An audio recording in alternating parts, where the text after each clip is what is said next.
All right, I've been here with the team for a few days here in California, and while it is pretty much solidly Democratic, you got to remember it hasn't always been that way. Watch here as I catch up with Alex Balekian. He's a Republican running for Congress in a very Democrat district that takes in Hollywood, and he thinks California could one day go back to being a Republican stronghold. Have a look. Alex Balekian, thanks for joining us here on the U.S. Report. We're standing here in beautiful Venice Beach, California. This state's reliably Democrat, but it used to be so Republican. How did California wind up going from being this Republican stronghold to being totally blue? Well, as you said, California has given us Republican presidents like Richard Nixon, like Ronald Reagan. And I was born and raised in California, and really the California mindset is one of personal responsibility and rugged individualism. We don't want the state to run our lives. We don't want it to be a high-tax, high-spend system. So a lot of immigrants, for example, like my parents, came to California because the harder you worked, the more you made of yourself. And that, to me, is what traditionally the Republican Party stood for. However, they became more and more involved in trying to control people's personal lives, and that is where I think they started losing the electorate.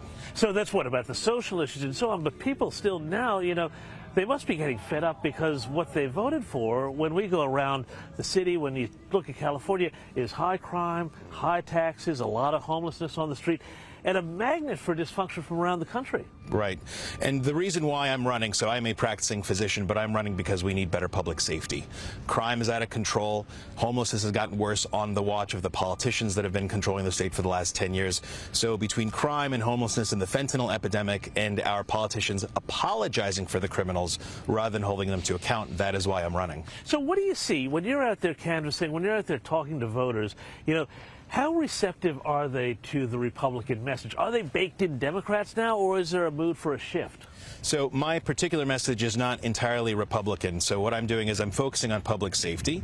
I'm focusing on lowering crime and also taxes. But as far as people's personal lives, abortion, gay marriage, stay out of it. And that sort of fiscally responsible, socially sane platform is being well received by the electorate. Yeah, and are you concerned, though, that like in California, people who might be receptive to that message, they've started to leave the state. They've started to say, you know what, we can't take it anymore. Yeah, we'd love to vote for change, but you know what, we'll go to Texas, we'll go to Florida, we'll take our business over there.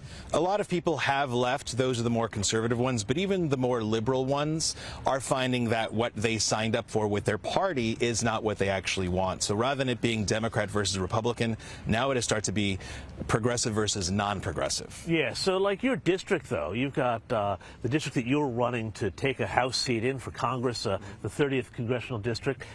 A lot of Hollywood people there, a lot of TV industry. That's sort of the real, heart of the liberal establishment. You're really going into the belly of the beast, aren't you? And again, it's not just whether you're liberal or conservative. These are shared values that we have. Public safety first and foremost. You want not to have to look over your shoulder when you go out to your car after going out to a restaurant. And a lot of people now, although outwardly they say things that are kind of towing the party line, inwardly and within the privacy of the polling place, they're going to be voting for public safety. Yeah, and so do you hear that when you're polling, when you're talking to people, when you're texting them? What's the kind of the response to that message? Do they privately say, look, we can't really say it, but, we think you're on the right track? Precisely. I mean, I am solutions-based. So I say, how am I going to fix homelessness? I'm going to reopen the federal institutions. Homelessness is not simply a housing issue. It's a mental health and drug addiction issue, as you can see over here in Venice Beach and also in Hollywood. Sure. So focusing on solutions rather than these platitudes, that is what has really gotten people riled up. Yeah, and so when you go down into that district, I mean, tell us just, what are some examples of kind of how bad it can get there? I mean, what do you have? What's the homelessness situation like? Take us through what it's like for people when they have to live with all of this, when they're trying to be just kind of normal tax-paying citizens. Right. So our politicians have wasted $26 billion of our tax money for homeless housing, but the homelessness population has increased by 10%. Businesses, small businesses, are being decimated because we have smash-and-grab crimes that aren't being prosecuted. This is the $950 thing, right? Yes, $950. Yeah. So up to $950 theft is petty crime. In addition to that, our district attorney, George Gascon, has said that he will not prosecute juveniles for misdemeanors, which is why you have those 12 to 16-year-olds going to 7-Eleven on their bicycles, stealing things because they know that they're going to have carte blanche. And unfortunately, these petty criminals then turn into Well, that's what I was going to say. criminals. Once they, age out and become 17 or 18, well, they know how to commit crimes, and they're pretty used to it. Right. Yeah. They've not learned their lessons. Nobody's taught them that lesson, and people are starting to get sick of it. Yeah. And so people like my opponent who support George Gascon, who support these soft on crime policies, they're falling out of favor. So nationally then, like, do you see these sorts of trends, what you talk about, you know, the concern about staying out of certain areas of people's social lives, you know, abortion, gay marriage, that sort of thing? We know the Democrats have nationally tried to make abortion a huge issue. And I'll tell you what, even in Australia, they're trying to make it an issue where it's just not an issue at all. Do you feel like that is starting to that is preventing a bigger Republican sweep nationally? I think people have been preconditioned to see the D or the R behind somebody's name and immediately shut off. So what I do is I say, I am an endangered species. I am a pro-choice Republican. Yeah. I'm a gay man who's married to another gay man. I don't want to touch gay marriage. I don't want to touch abortion. Suddenly I've disarmed the people. Yeah. And now they are ready to hear about crime and homelessness and hear about the solutions. Yeah, and so with that, then, you know, you've come into this game from medicine. You've got this big shift, medicine to politics. See it sometimes here. What made you decide to get into politics? You know, I reached my breaking point. So I am still a practicing physician. I will continue to practice medicine even when I'm in Congress. But I saw that crime and homelessness were getting worse on the watch of our elected officials. Cost of living was getting worse on their watch. And I said that I'm tired of waiting around for the right candidate. So I decided to be the right candidate. You would see in the hospital, like if you're doing intensive care and so on, you would see the play out of this mayhem on the streets every day in that sort of environment, right? I mean, I'll give you a great example. Homelessness. Yeah. In the intensive care unit, I am frequently dealing with homeless people who become sick because they're not getting medical care for their medical problems, who are having drug overdoses. And it's this revolving door. We get them better. We nurse them back to health from death's door. They go out. They're not getting the support, the resources that they need. They're put into homeless housing, but they're still using drugs, and they come right back into the hospital as sick as they were from the last time. So there are root problems, mental health being the biggest one, that I say that we should diagnose and treat, and it's not simply putting people in homes and wasting money on housing. I mean, that's a huge problem we have also in Australia, this idea that, you know, you've got a mentally ill population or a segment of the population that's mentally ill, and we give them medication. They go out on the streets, we say, you know, go and live your life, take your medication. Then they don't, and mayhem ensues. Is that a problem here? It's a huge problem here. So California has 170,000 homeless people. Almost half of them, 40%, are from out of state. Why is that important?